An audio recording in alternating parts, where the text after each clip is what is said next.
I love the fundamentals of the business. I love that we're providing a, fundamental need of affordable housing. We're the only non-subsidized affordable housing out there. So like that need is always like ever increasing, and there's a fixed amount of mobile home parks out there. So, I know the basics of supply and demand, and when there's a constricted supply and increasing demand, I know that that just makes sense. Welcome to the Real Freedom Show, where we inspire you to pursue your passion to gain time and financial freedom through opportunities in real estate.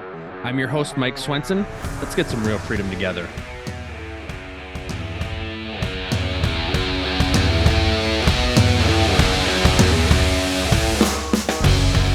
Hello, everybody. Welcome to another episode of Real Freedom, Real Estate Leverage Freedom, where we talk about different ways that people are building time and financial freedom through opportunities in real estate. I'm your host, Mike Swenson. If you want to get started on your real estate journey, check out our website, freedomthroughrealestate.com. It's where we put all of our content, educational pieces, podcast episodes, you name it, really with the goal to be able to inspire you to find your path in real estate, because there's a lot of people doing a lot of cool things and we want you to be a part of it. So go check that out. We love telling great stories, and we've got another awesome one today. I should say kind of a part 2 or even a part 3 story today. So we've got Tim Woodbridge on. Tim is the founder of WCG Investments. If the name sounds familiar, it's because he was on episode 267 a little over a year ago, talked about his investing and his journey. And then his business partner, Matthias, was on episode 312. So if you want to go check out those episodes to learn more, you can. But Tim really got his start in mobile home park investing after leaving nursing. So did nursing, and we'll talk about that transition, but leads WCG Investments, 25 parks, 1,100 units, in $45 million of assets under management. Those are kind of the quick stats as we are today. And probably by the time the episode goes live, it's going to be more. So you just keep adding and adding and adding with the goal to be over 100 million by the end of 2026. So you're growing really fast. Excited to kind of hear the update on where you're at and what you're focused on. So welcome to the show, Tim. Thanks. Good to see you again. I know it's been so long since we saw each other last. Last weekend. So yeah, why don't you just quick for the folks, that don't know your story, give us the Cliff Notes version of your background and mobile home parks, and we'll go from there. So, like you said, I'm a retired nurse, but 7 years ago, I didn't really know anything about real estate. Read Rich Dad Poor Dad, listened to podcasts, read books, got in local RIAs, and bought my first mobile home park in the end of 2019. So a little over 6 years ago. Mobile home parks just grabbed me. Like I was excited about like the sticky tenants, the lower expense, the how it's providing a need for affordable housing, and it's just a little bit different. Everyone was doing wholesaling, and I was like, yeah, let's do mobile home parks. That sounds cool. And so like I was excited about it.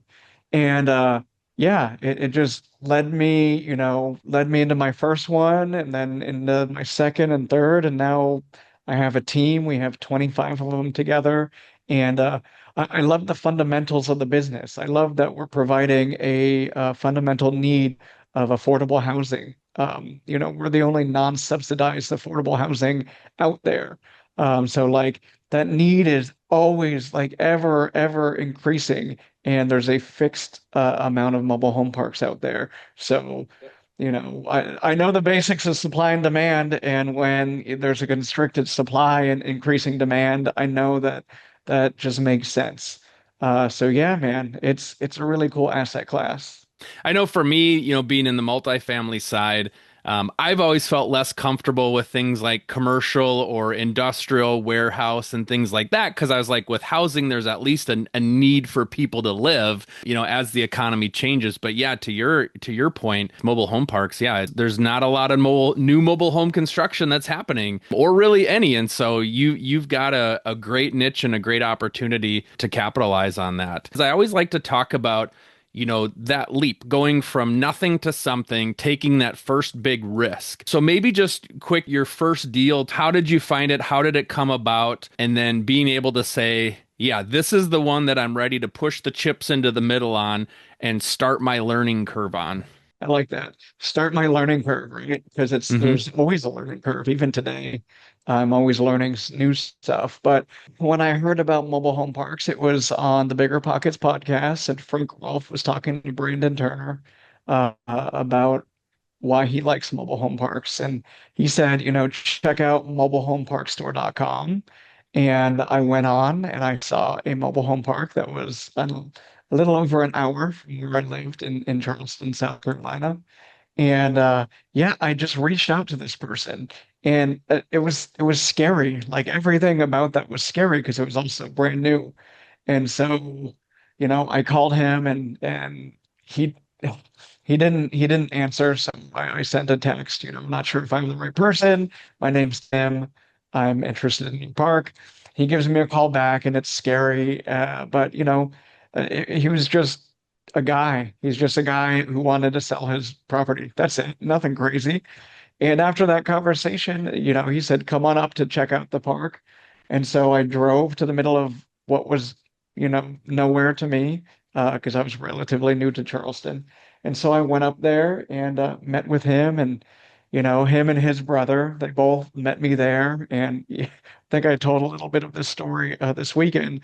But, I'm 5'6". They're both probably 6 foot, 6'2", could have been 100 feet. I don't know. Everyone's taller than me, but it was scary. I'm in the middle of nowhere. I'm in this new place and just two like random older guys, and who knows? But I know that the whole time I was anxious about things, but I just went with it. I went with my anxiety, and I recognized it, and I just kept moving forward. And so yeah, you know he wanted one price. I did some rudimentary underwriting. I offered a lot less. And he said, no, no, I can't do anything less than this, which was kind of in the middle. And I said, okay, if I get you that, will you sell it to me for it? And he said, yes.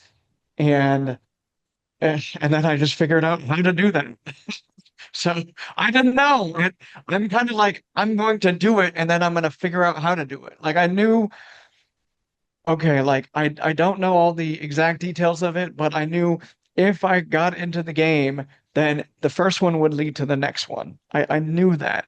Um, so yeah, uh, uh, got a bank loan, talked to a bank. I talked to like 20 banks and they all said no. But this finally I told the seller, I can't find funding. And he said, hey, I grew up with this guy who's a vice president of a local bank. Let me talk to him, see if he's interested.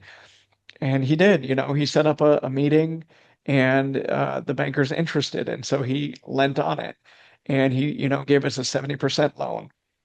Um, while I was making the offer to the seller, I asked if he would finance the whole thing. And he said no, but he said he'd finance $50,000 of it. So I called him and I said, will you still do that? And, he's a man of his word. He said yes. And so he did it. And yeah, so there was a little delta that I partnered up with someone that I met at the local RIA, and he brought in 25 grand. I brought in like 6,200 in closing costs, and we closed it. And you know, I I had an idea of what I wanted to do. I knew that this park it had 10 of 36 units occupied. I knew we had to bring in more homes. I didn't know how, but I had a direction of where I wanted to go. And so I just let that, followed that direction with everything. And so yeah, that got me in the game. And again, for everyone who's new, it's all scary, and that's okay. There's nothing wrong with being anxious or being a little scared of things. Like everyone is at first. It's how you deal with that. For me, it works to recognize that fear and then move forward with that fear instead of trying to either pretend I don't have it or, wishing that I didn't have it, because neither of those has worked for me. It's always recognizing and moving with the fear that has worked best for me. Well, it's funny because, I grew up, I guess my background before I got into multifamily was on a residential real estate team, well, on the admin side. And, when we're working with residential clients, it's like, well, you've got to get all your ducks in a row so that you're ready to write your offer because it might be multiple offers and you're competing. So you've got to have everything nice and polished and clean and ready to go before the offer. And I remember on our first multifamily, I talked with a mentor of mine at the time, and she said, Mike, you got to get it under contract and then figure it out. And I was like, what? It just tipped everything upside down from what I had learned for the last however many years. And I was like, just get it under contract and figure it out. How's that work? And she's like, yeah, because once it's under contract, it's yours. And at least you have the rights to it, because otherwise, yeah, they could, sell it to somebody else or find another buyer. And so that just changed my whole thinking. And then I remember I was just talking with somebody today about it's so crazy to think we now, knowing we can find the funding for it and raise the funds before it closes, and because it's a good deal, and people will invest with us because it's a good deal. But it's just totally different thinking than, going into that with the background of residential sales. And you just got to figure it out and find that right person that's willing to work with you and kind of work through that stuff. Yeah, I agree. And I'd say even more so than just having like a good deal now is that you've got experience. You have deals under your belt. Like it's a lot easier after you've done it for a little bit, and you can have proof. Like, look, this is what I've done. Not everything's perfect, but like at least you have experience. So if something goes sideways, like you are a much more dependable bet than like the new person with just a good deal. So like I often tell new people also, get on a team of people who are doing the stuff you want to do because that, everyone says find a good deal and then the capital will come. And it's like kind of, because it'll come to me, it'll come to you. It might not come to that same deal, might not come to someone who is just starting out.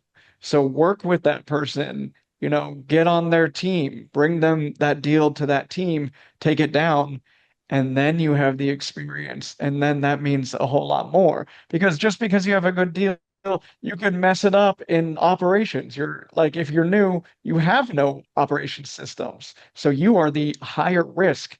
But yeah, that's a tangent on operations that you and I could talk about forever, I'm sure. Well, and I was going to say too, you think is a good deal on your first deal may not look like a good deal, 5 deals later because you've learned through some of those challenges of, yeah, maybe that wasn't as good of a deal as I thought that it was. So thinking about today now, because I do want to touch on, as you're scaling, talk a little bit about, okay, so we talked about the first deal, but right now you guys are really in a key spot where you've done a lot of deals, you've worked together, you've built an investor database, you're building out your operations. So really highlight kind of where you're at today as somebody that, just, yeah, 7 years ago didn't know much about what real estate and what it is. And now you're scaling a very large, very professional mobile home park company. Since last year, we've really honed in operations. So like that's why I was like, oh, we could talk about it forever because um, you know, I I pay attention to markets. I pay attention to you know, the much, bigger scale than just real estate. It's like, what's the economy doing? What's the overall economy doing? What's the world? It's a global economy, all that stuff, because I need to keep an ear to the ground to make sure that we are steering the company in the right direction. And, stuff is getting more and more tight and more difficult and just more and more. I mean, I'm big into, cycles and stuff like that, Ray Dalio and similar people. And I kind of see the writing on the wall where the economy getting worse and worse. And, no matter what people say, I mean, prices are inflating and whatever.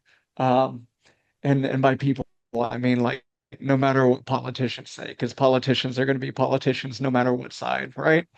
So anyway, uh, with the potential of the economy getting worse, I know how important it's going to be to have operations really, really dialed in. Like this isn't something where, okay, the economy is going great and I don't have to do anything. Like we can just kind of float by because that's what happens. No, I think the people who are going to survive the next 5 years in real estate are the ones who have their systems dialed in, who have their operations dialed in. And so, like, I'm very, very proud to be working with Matthias because he is such a rock star when it comes to that stuff.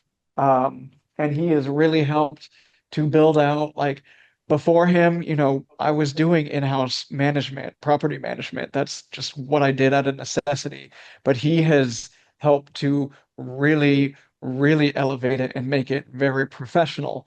And even further, so we're working with a person who I knew before, who did some asset management with Open Door Capital. He's now working on our team.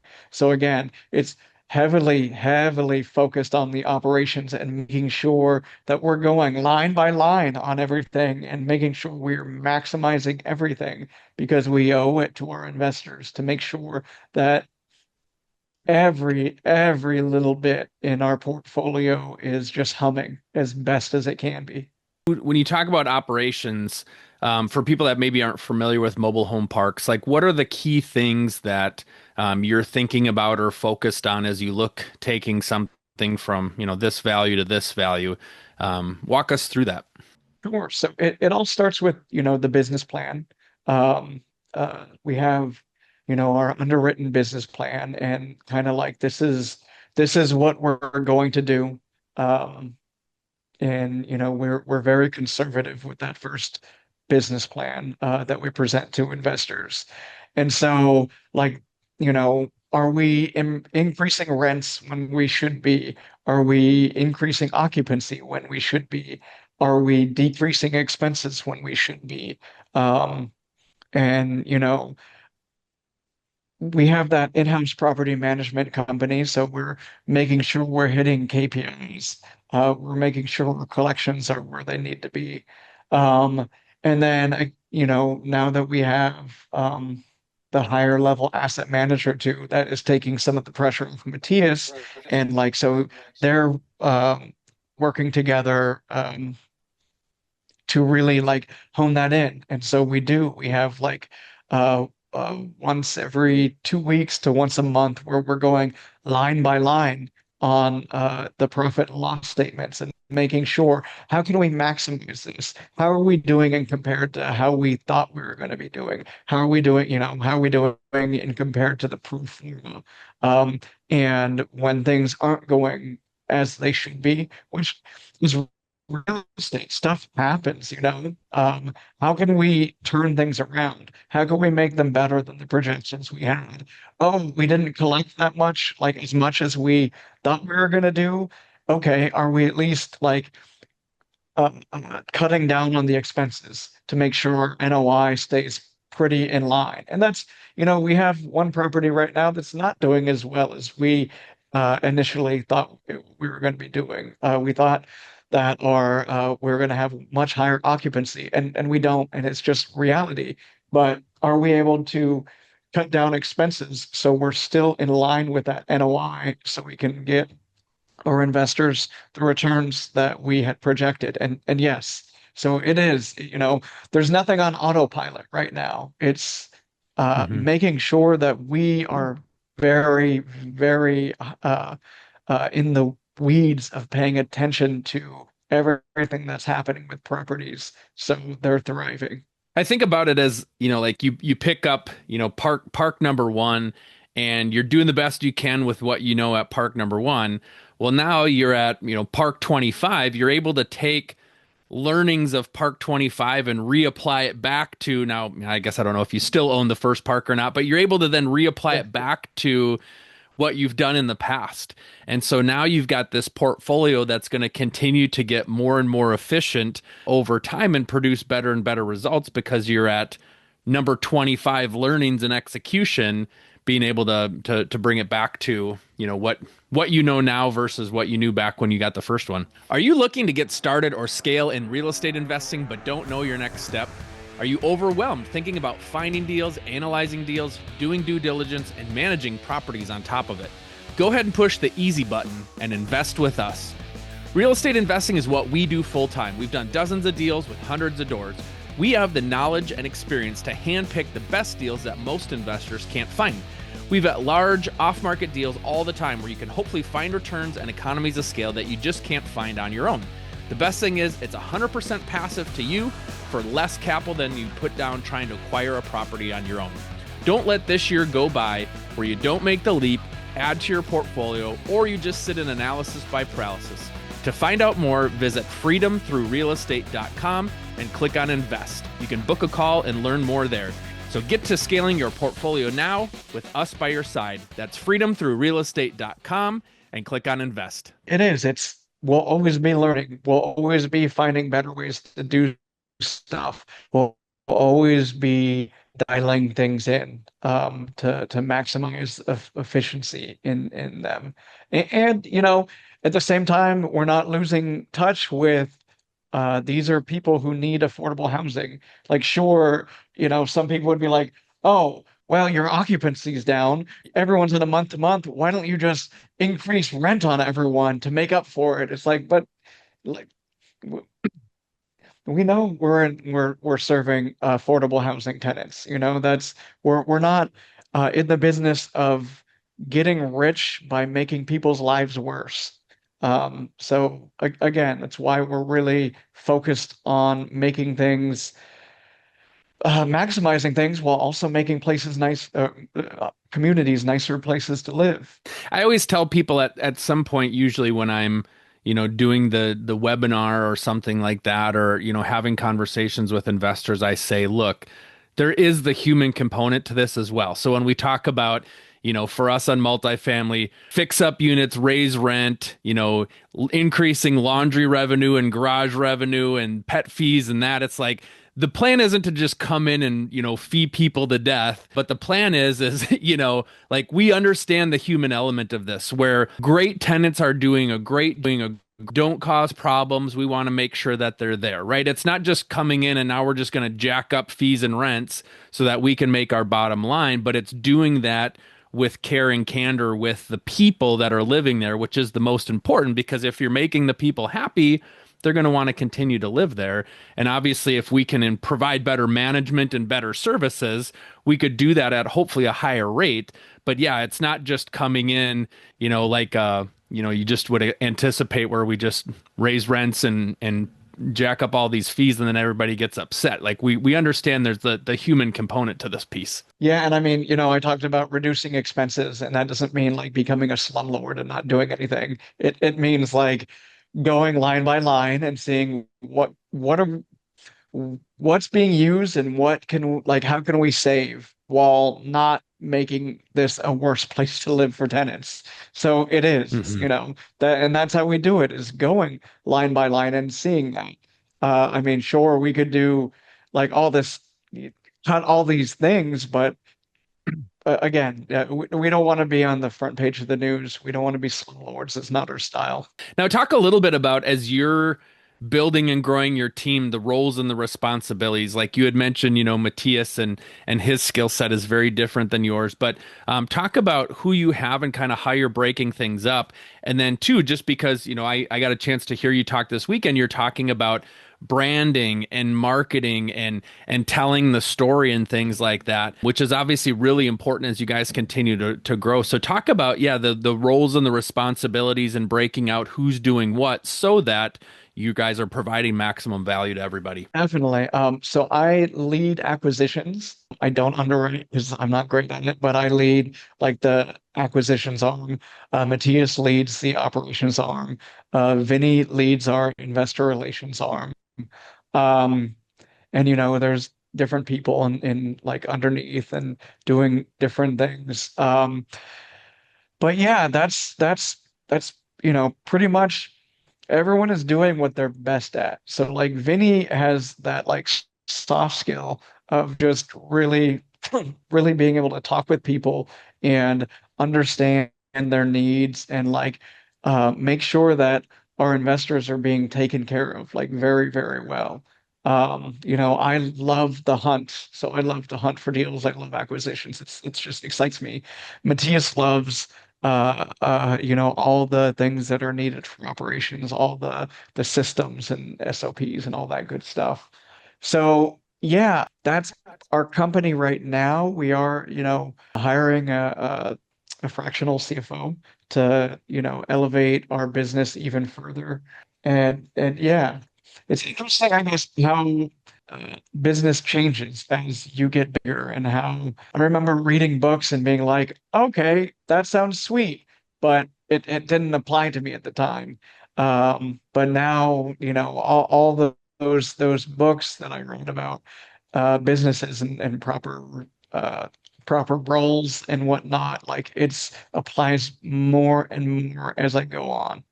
Well, and I think too the best way that I heard this is I remember hearing this on a Bigger Pockets podcast where when they talk about education and being open to the messages, thinking about it from like a college level. Like if I'm a freshman in college, I can understand things at a freshman in college level. But if I'm a senior in college, or a 400 level course, I at a 100 level, I can't understand a 400 level course until I get to the 400 level. And so it's kind of like you guys are now continuing to level up. And so the things that might have just gone over your head 2, 3, 4 years ago, now you have a spot to be able to catch them and apply them because, yeah, it was a little bit more probably survival back in the day versus now the focus is really on thriving and providing a great quality product and getting better and more efficient. Yeah, absolutely. And a lot of us, a lot of my time now is also spent looking for family offices and fund managers and, um, uh, bigger check sizes, basically. So, we're good at what we do and like let's do it on bigger scale for those types of investors. But yeah, like so, you mentioned branding and and that is it's a big part of it. I was talking with we have a new VA who's going to be helping us with all of our branding and Instagram and LinkedIn, all that stuff.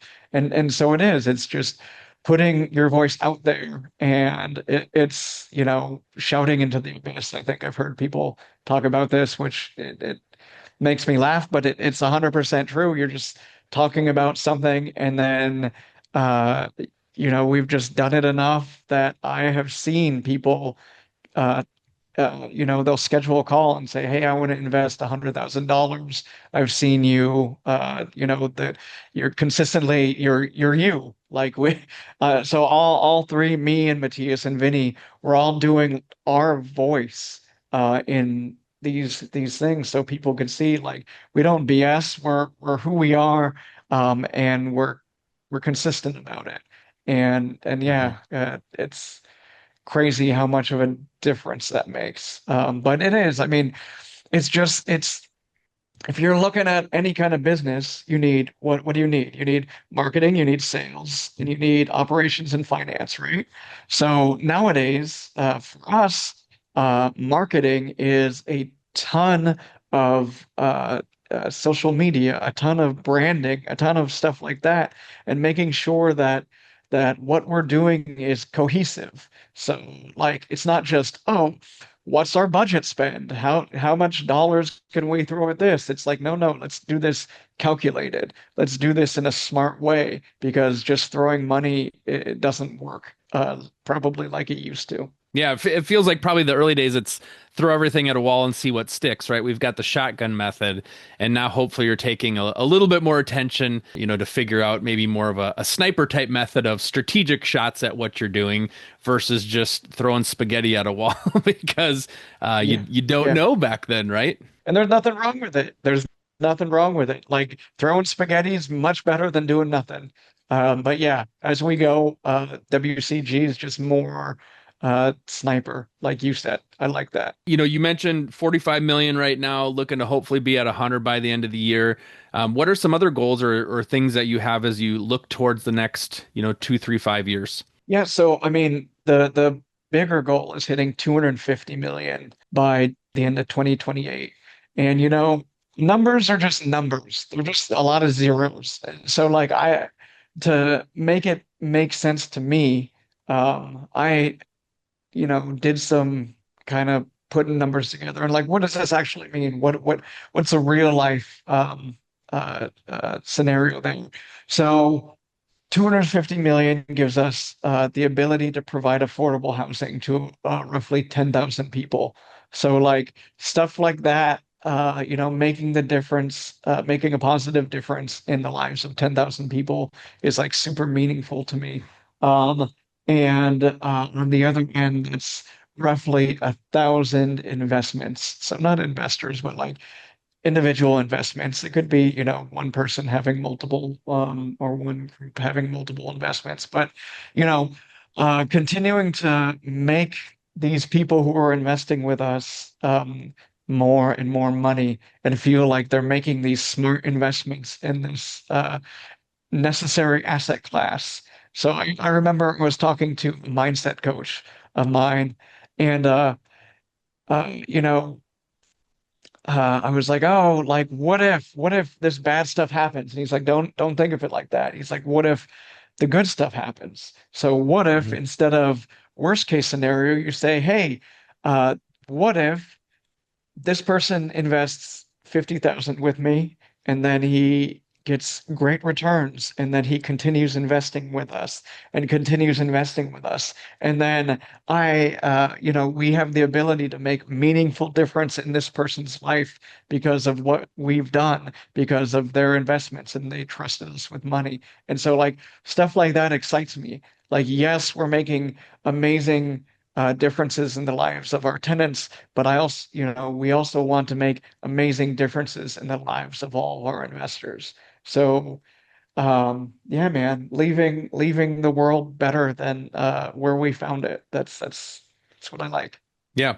It's fun to see how things have grown and I love having you, back on and share and having Matthias on and sharing his perspective because you get to see it from a couple of different angles. You guys are doing some great things and growing really quickly and really excited to see how that takes off. And, for somebody like me that's a couple steps behind in the journey, you get to kind of see how that grows. And yeah, super exciting. Tim, thank you so much for coming on and sharing. For people that want to reach out to you, learn more, connect with you, how can they do that? You can go to wcginvestments.com. You can book a call with us. So that's more for like investors, for family offices, for fund managers, anything like that. If you're interested in investing, or you're interested in learning more about what investing in mobile home parks looks like. We do everything we can to like give everything. We have a lead magnet that just says like this is what mobile home park investing is in comparison with these other asset classes.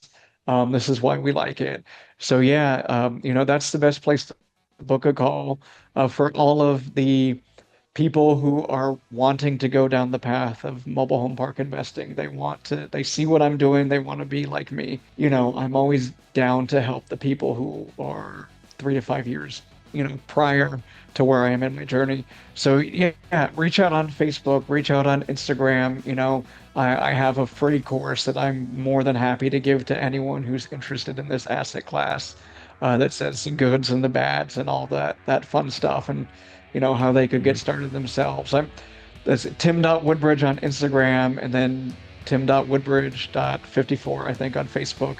I'm not hard to get a hold of. I'm happy to talk to people and help in any way I can. Well, thank you so much, Tim, for coming on and sharing. Really appreciate it.